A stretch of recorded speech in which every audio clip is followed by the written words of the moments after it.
I was suffering abuse when I was with my mum, so I remember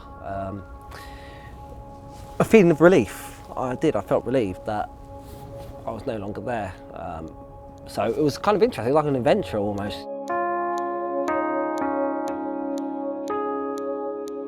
They seemed all right. I liked them. Like when I first moved there, I was like, oh, it seemed like a all right family. The woman was lovely. She was a lovely woman. So I had to share a room with her son, which eventually progressed in him taking advantage of me when I was there in a sexual way.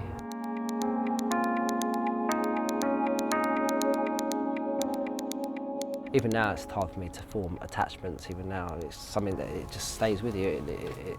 It's part of you because you never had anybody to hold on to, you know. Never had a mum or a dad that was there for me all through my life, you know.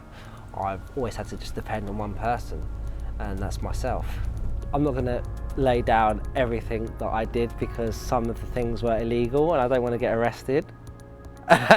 So I won't preach of it, but I was considered at one point the worst of the worst. I was. Everybody only saw secure unit for me, or prison.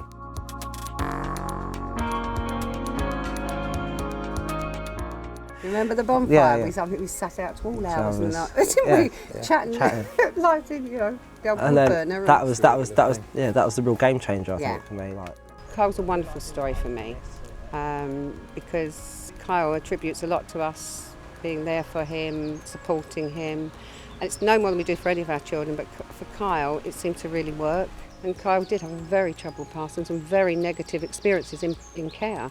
And of course, a lot of the children have been, you know, around many homes and had the same sort of negative experiences. So we can say, no excuse, look at Kyle. you guys' motives come from a place of love. I still see now. I'm not the only child, young person that you have that impact on. You know, Don't I'm let not me the only cry. one. I envy people who have managed to live with their birth parents because they do have something that's there, that's meaningful, a relationship that's built over tens of years, you know, that will be there forever, a bond so strong where I've never had that kind of bond until I got to 15 years of age when I met this one family that are now my extended family, and that bond was built over 2 weeks, so don't ask me how that happened, but that just happened.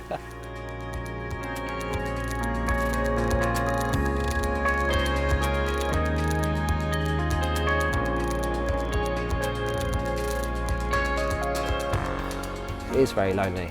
You don't feel anybody's listening to you, and you just think, what's the point?